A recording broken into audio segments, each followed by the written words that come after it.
Hello friend, कैसे हैं आप लोग। तो आइए आज के टॉपिक में हम बात करने वाले हैं नए नगर और व्यापारी के बारे में बात करेंगे। जब हम बात करते हैं नए नगर के बारे में, तो ये नए नगर का मतलब क्या है।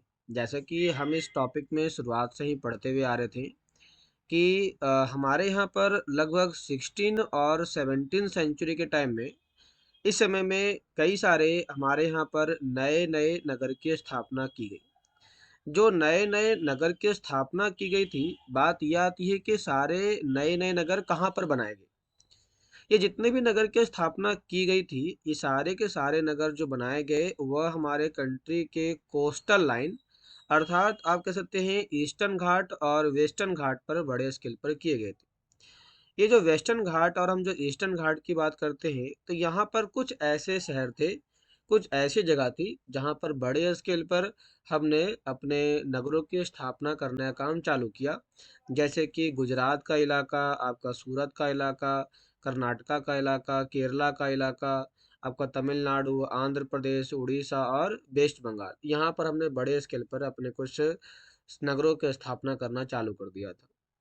आइए देखते हैं, टॉपिक पे चालू करते हैं। तो कहता है 16वीं और 17वीं शताब्दियों में यूरोप के देश व्यापारिक उद्देश्य से मसालों और कपड़ों की तलाश में लगे हुए थे। तो यूरोपियन कंट्री के जितने भी देश थे, वो लोग किसकी तलाश में घूम रहे थे, तो व्यापारिक उद्देश्य से घूम रहे थे। व्यापारी का मतलब होता है व्यापार करना। लेकिन व्यापार किस लिए करना, किन किन चीजों के लिए व्यापार करना। तो इनका जो व्यापार करने का मकसद था, वो था मसाले और कपड़ों की तलाश। मसाला कहाँ पे मिलता है, कपड़े कहाँ पे मिलते हैं, इनकी तलाश के लिए ये जितने भी लोग थे, वह भारत की ओर आने का काम करते हैं। भारत का मतलब होता है कि इन लोगों ने भारत और आपके साउथ ईस्ट एशिया जैसे कुछ क्षेत्रों में बड़े स्केल पर आने का काम चालू कर देते हैं। जो यूरोप और पश्चिमी एशिया दोनों जगह लोकप्रिय हो गए, दोनों जगह लोकप्रिय हो गए, क्योंकि ये लोग एशिया से लेके जाते थे यूरोप, और यूरोप के जितने भी लोग थे, ये इनको ज़्यादा फेमस मानते थे, क्योंकि यही वो लोग थे जो एशिया से सामान को यहाँ पर पहुँचाने का काम करते थे। कहता है कि अंग्रेजों और हॉलैंड वासियों और फ्रांसीसियों ने पूर्व में अपनी वाणिज्यिक गतिविधियों का विस्तार किया। वाणिज्य का मतलब होता है कमर्शियल एक्टिविटी, मतलब होता है, देखो कह रहा है क्या, पूरब की ओर, मतलब कि जो एशिया है वह पड़ता है ईस्ट में या पूरब में पड़ता है। तो यहाँ पर इन लोगों ने अपनी व्यापारिक कंपनियों को खोलना चालू कर दिया। व्यापारिक कंपनी मतलब होता है कि इन लोगों ने इंडिया के जो वेस्टर्न घाट है, ईस्टर्न घाट है, यहाँ पर बड़े स्केल पर इन्होंने अपने कारखाने खोल दिए, ताकि यहाँ से सामान को वो आसानी से यूरोप के मार्केट में ला करके बेच सके। इसके लिए इन्होंने बड़े बड़े काम किए। इन्होंने अपनी अपनी ईस्ट इंडिया कंपनी बनाई। ईस्ट इंडिया कंपनी बनाई। देखो, ईस्ट इंडिया कंपनी कई सारे लोगों ने, मतलब कि कंपनी ने मिलकर बनाई थी। यदि हम बात करते हैं ईस्ट इंडिया कंपनी किन किन लोगों ने बनाई थी, तो थोड़ा सा हम यहाँ पर इसको मिटाते हैं और फिर आगे बढ़ते हैं। आपको पता होना चाहिए कि जितने भी ईस्ट इंडिया कंपनी को बनाने का काम किया गया था, वो सारे के सारे ईस्ट इंडिया कंपनी को बनाने का काम जो किया गया, वह खास करके सबसे पहले तो पुर्तगीज के द्वारा किया गया। पुर्तगीज के द्वारा यहाँ पर ईस्ट इंडिया कंपनी बनाएगी। फिर दूसरा डच के द्वारा बनाएगी। फिर तीसरा अंग्रेजों के द्वारा बनाएगी। और फिर अंत में देखा जाए तो यहाँ पर फ्रांसीसियों ने बनाई थी। ऐसे कई सारे कंपनियों ने अपनी अपनी यहाँ पर ईस्ट इंडिया कंपनी को बनाने का काम किया। तो इन सभी देशों के लोगों ने इंडिया की ओर जब आए, तो उन लोगों ने, इंडिया किस साइड है, तो इस साइड में है, इस साइड में अपनी कंपनी को बनाया। तो कंपनी को जो बनाया, उसी का नाम इन्होंने रख दिया ईस्ट इंडिया कंपनी, नाम रख दिया, क्योंकि ईस्ट की ओर ये सारी कंपनी काम किया करती थी। ठीक है। कहता है कि शुरुआत में मुल्ला अब्दुल गफूर और बिरजी बोरा जैसे कुछ बड़े भारतीय व्यापारियों ने, जिनके पास बड़ी संख्या में जहाज थे, उनका मुकाबला किया। क्योंकि जितने भी कंपनी शुरुआती टाइम में आई, उनके पास अपने जहाज जो थे, पानी का जो जहाज था, उनकी संख्या बहुत ही कम थी। जहाज की संख्या कम थी। तो इन लोगों ने क्या किया, पहले तो इनकी संख्या को बढ़ाना चालू किया, बढ़ाया, फिर उनका कंपटीशन किया। फिर इन्होंने क्या किया, तो अब इंडिया से इन लोगों ने हजारों की संख्या में सामान को यूरोपियन देशों में बेचने का काम चालू कर दिया। इस प्रकार से इनके द्वारा बड़े स्केल पर काम किए गए। किंतु यूरोपीय कंपनियों ने समुद्री व्यापार पर अपना नियंत्रण स्थापित करने के लिए अपनी नौ शक्ति का प्रयोग किया। नौ शक्ति का मतलब होता है कि यूरोपियन कंपनियों ने अपनी नेवी को और बढ़ाया, अपनी नेवी को बढ़ावा देने का काम चालू किया। उन्होंने भारतीय व्यापारियों को अपने एजेंट के रूप में कार्य करने के लिए मजबूर कर दिया। अब यूरोपियन कंपनी जो भी इंडियन मर्चेंटर्स बेचने के लिए आएगा, अब यूरोपियन कंट्री कहेगी कि देखो तुम जो भी बेचने के लिए आ रहे हो, अब तुम हमारा माल बेचोगे। मतलब हमारा मतलब होता है अब जो हम कहेंगे वही तुम काम करोगे। इस तौर पर देखा जाए तो जितने भी भारतीय व्यापारी थे, वो भारतीय व्यापारी अब किन के अंडर में काम करेंगे, तो वो काम करेंगे यूरोपियन के अंदर काम करेंगे, यूरोपियन के अंदर। समझाए मेरी बात? कोई डाउट यहाँ तक किसी को? फिर आगे तो कहता है क्या, यहाँ पे कहता है कि अंततः अंग्रेज उपमहाद्वीप में सर्वाधिक सफल वाणिज्यिक और राजनीतिक शक्ति के रूप में उभर कर स्थापित हो गए। क्योंकि अंग्रेजों ने क्या किया, तो अंग्रेजों ने बड़े स्केल पर भारतीय जितने भी व्यापारी थे उनको अपने कब्जे में कर लिया। तो उनका पूरा पूरा जो वाणिज्यिक गतिविधि था उनके ऊपर उनका कब्जा हो चुका था। इसके कारण वह जब इधर की ओर आते हैं तो उनका राजनीतिक कब्जा भी हो चुका था, क्योंकि राजनीति में बड़े स्केल पर देखा जाए तो उनका दबदबा स्थापित हो रहा था। इसके माध्यम से आप कह सकते हो कि जो व्यापारी कंपनी आती है वो पहले तो यहाँ पे व्यापार को बढ़ावा दी, और अंत में उन्होंने यहाँ पर अपने कंपनियों को बढ़ावा देने का काम चालू किया और कंपनी को स्थापित करके भारत में दो प्रकार से प्रभाव स्थापित किया। पहला तो उन्होंने किया आर्थिक प्रभाव स्थापित किया, और दूसरा उन्होंने राजनीतिक प्रभाव स्थापित किया। ये दो प्रभाव इनके द्वारा स्थापित किए गए। क्लियर?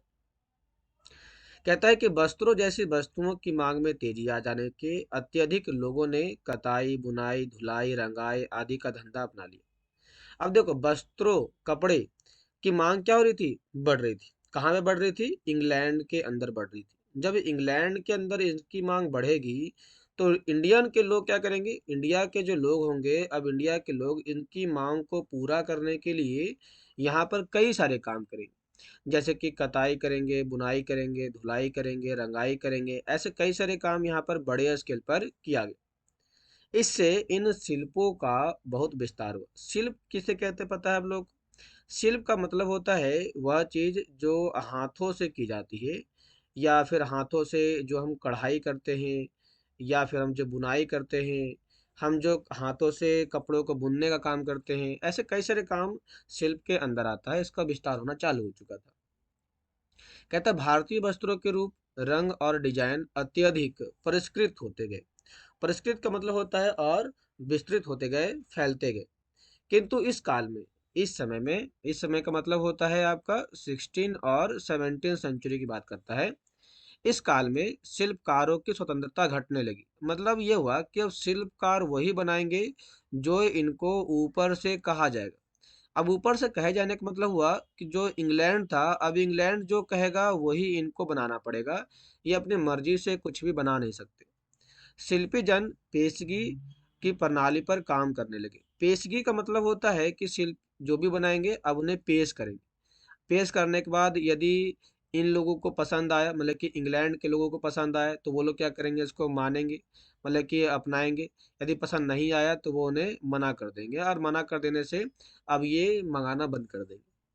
जिसका अर्थ ये हुआ कि उन्होंने जिन यूरोपीय एजेंटों से पहले ही पेशगी ले ली थी, उन्हीं के लिए उन्हें कपड़ा बुनना होता था। अब देखो यहाँ पर इन्होंने क्या कॉन्ट्रैक्ट कर लिया। कॉन्ट्रैक्ट, ये कॉन्ट्रैक्ट क्या होता है आपको पता होगा। हम किसी के साथ जब संधि कर लेते हैं, किसी के साथ जब हम समझौता कर लेते हैं, उसे कॉन्ट्रैक्ट कहते हैं।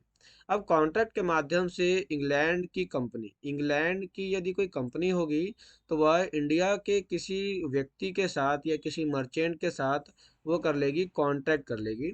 और इंग्लैंड का जो डिमांड होगा, इंग्लैंड की जो मांग होगी, वो मांग अब वही कंपनी पूरी करेगी, दूसरा कोई पूरा नहीं कर पाएगा। तो जो फालतू के लोग होते हैं शिल्पकार, अब उनका मांग घट जाएगा, क्योंकि वो लोग तो जानते नहीं है कि किसको मिला है किसको नहीं मिला है। तो ऐसे में उनके पास जो तरीका होता है अपने सामान को बेचने का, वो खत्म हो जाता है। तो ये समस्या आ रही थी इस समय इन लोगों के सामने। अब बुनकरों को अपना कपड़ा या बुनाई के नमूने बेचने की स्वतंत्रता नहीं थी। उन्हें तो कंपनी के एजेंट के द्वारा निर्धारित डिजाइन के कपड़े उन्हीं के मांग के अनुसार बनाने पड़ते थे। जैसे कि मैंने अभी आपको बताया कि इंग्लैंड के लोगों को यदि पसंद आएगा तो लेंगे, नहीं पसंद आएगा तो नहीं लेंगे। कहते हैं 18वीं शताब्दी में बम्बई, कोलकाता, मद्रास के नगरों का उदय हुआ। अब देखो सबसे बड़ी बात यही आती है कि भारत में जो शहर बताते बताते ना हम लोग कि भारत के कुछ शहर बहुत ही पुराने पुराने हैं, जैसे कि बम्बई, कोलकाता और मद्रास। तो ये सभी नगरों का जो विकास होता है वो कब होता है? इन नगरों का विकास होता है 18 सेंचुरी में होता है, जो आज प्रमुख महानगर है भारत के। शिल्प और वाणिज्य में बड़े-बड़े परिवर्तन आए। मतलब कि शिल्प जो हम आज के टाइम में हैंडलूम प्रोडक्ट करते हैं ना, इसका बड़े मात्रा में बदलाव आए। जब बुनकर जैसे कारीगर और सौदागर यूरोपीय कंपनियों के द्वारा इन नए नगरों में स्थापित ब्लैक टाउन में स्थानांतरित हो गए। ब्लैक टाउन का मतलब होता है काले लोग, जहाँ पर बड़े मात्रा में इन लोगों को कोयले के खदानों में लगाने का काम किया गया था, वहां पर इन्हें स्थानांतरित कर दिया गया। देखो ब्लैक यानी देसी व्यापारी शिल्पकारों को इन ब्लैक टाउन में सीमित कर दिया गया। ब्लैक टाउन का मतलब देखो यहाँ पर कुछ और ही कहा गया है, मेरे से गलती हो गया। ब्लैक टाउन का मतलब यहाँ पर ये कहा गया है कि जितने भी इंडियंस लोग होंगे उनको यहाँ पर रखा जाएगा, इंडियंस पीपल को। जितने भी इंडियंस पीपल होंगे उन इंडियंस पीपल को हम कहाँ रखेंगे? तो जिन शहर में रहेंगे उनको जिस शहर में रखा जाएगा उसी शहर को हम कहते हैं ब्लैक टाउन कहते हैं, ब्लैक टाउन कहते हैं इनको। जबकि गोरे शासकों ने मद्रास में फोर्ट सेंट जॉर्ज, देखो यहाँ पर कुछ किले बनवाए गए थे 18वीं शताब्दी में। कौन कौन से? तो मद्रास में बनाया गया फोर्ट सेंट जॉर्ज बनाया गया।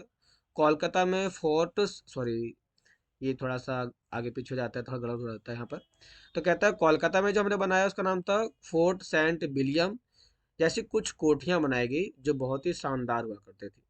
18वीं सेंचुरी में शिल्प कलाओं तथा वाणिज्यिक कहानियां हम अगले वर्ष पढ़ेंगे। मतलब कि 8वीं क्लास में हम बात करेंगे कि किस प्रकार से यहाँ पर बड़े स्केल पर इनका विकास किया गया और स्थापित किया गया। लेकिन आइए थोड़ा सा इसमें टॉपिक दिया गया है कि भारत के समय भारत में सबसे पहली बार आने वाला जो व्यक्ति था वो कौन था? तो वो व्यक्ति था वास्को डिगामा और क्रिस्टोफर कोलंबस था। ये वो दो लोग थे जिन लोगों ने पहली बार विश्व की खोज करने के लिए आगे बढ़ते हैं। इन लोगों ने विश्व की खोज में महत्वपूर्ण योगदान निभाने का काम किया था। वास्को डिगामा और क्रिस्टोफर कोलंबस ने किया था। कहता है 15वीं सेंचुरी में यूरोपीय नाविकों के द्वारा समुद्री मार्ग खोजने का अभूतपूर्व कार्य किया गया। उनमें से अनेक नाविक भारतीय उपमहाद्वीप तक पहुंचने का मार्ग खोजने और मसाले प्राप्त करने की इच्छा से प्रेरित थे।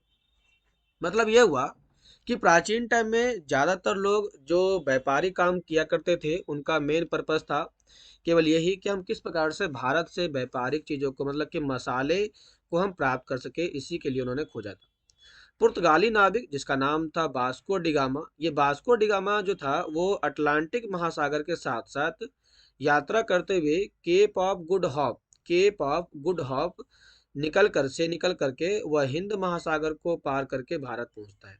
इसको समझने के लिए थोड़ा सा मैप समझ लेते हैं। यदि आप देखेंगे इस प्रकार से हमारा है, अफ्रीका है, ये अफ्रीका का मैप है और ये हमारे पास है इंडिया का मैप है। तो इंडिया पहुंचने के लिए ये है कैप ऑफ गुड हॉप, यहाँ से यहाँ पर आया और फिर यहाँ से वह इंडिया की ओर आना चालू कर देता है। तो इसका रास्ता ऐसे कुछ था। कहता है कि उसे अपनी पहली यात्रा को पूरा करने में करीब 1 साल से अधिक का समय लगा। वह 1498 में कालीकट पहुंचा। कालीकट पता है कहाँ पर है? जो कालीकट है ये कोलकाता का शहर है, मतलब सॉरी ये केरला का है, गलत हो गया मेरे से, ये केरला का है। केरला का जगह है कालीकट। यहाँ पहुंचता है और अगले वर्ष पुर्तगाल की राजधानी लिस्बन लौट गया। लिस्बन, तो पुर्तगाल की राजधानी का नाम क्या था? लिस्बन था। इस समुद्री यात्रा के दौरान उसने उसके 4 में से 2 जहाज नष्ट हो गए और 170 यात्रियों में से केवल 54 ही जीवित बचे। मतलब कि वो आया था 170 लोगों के साथ, लेकिन लौटता है मात्र 54 लोगों के साथ ये लौटता है। इन प्रत्यक्ष खतरों के बावजूद जो मार्ग खोले या खोजे गए वो अत्यंत लाभकारी सिद्ध हुए। उसके बाद तो अंग्रेज, हॉलैंडवासी, फ्रांसीसी नाविकों ने भी उसका अनुसरण करना चालू कर दिया और अंततः वास्को डिगामा की गई खोज आज विश्व के लोगों के लिए एक रामबाण बन चुकी थी। यही व्यक्ति है विश्व से, यही व्यक्ति है जिसने भारत की खोज की, वास्को डिगामा। कहता भारत पहुंचने के लिए समुद्री मार्गों की खोज का एक अन्य सुपरिणाम निकला जिसकी किसी को आशा नहीं थी। इस इटलीवासी क्रिस्टोफर कोलंबस ने भारत पहुंचने का मार्ग खोजने के लिए अटलांटिक महासागर को पार करके पश्चिम की ओर यात्रा करने का निश्चय किया। देखो यहाँ पर एक बात आई है, क्या कोलंबस की बात आई। जो कोलंबस था ना, वो कोलंबस एकमात्र ऐसा पहला व्यक्ति था जिसने अटलांटिक महासागर को पार किया था। अटलांटिक महासागर को पार किया और पार करके इसने भारत की खोज करने के जगह पर उसने यूएसए अर्थात संयुक्त राज्य अमेरिका की खोज कर डाली थी। मतलब उत्तरी अमेरिका जो कॉन्टिनेंट है, महाद्वीप है, इसकी खोज इसने कर डाली थी। उसका सोचना था क्योंकि पृथ्वी गोल है इसीलिए वह पश्चिम की ओर से भारत की ओर पहुंच सकता है। वह 1492 में वेस्ट इंडीज तक पहुंचा। वेस्ट इंडीज का नाम इसी भ्रांति के कारण पड़ा था।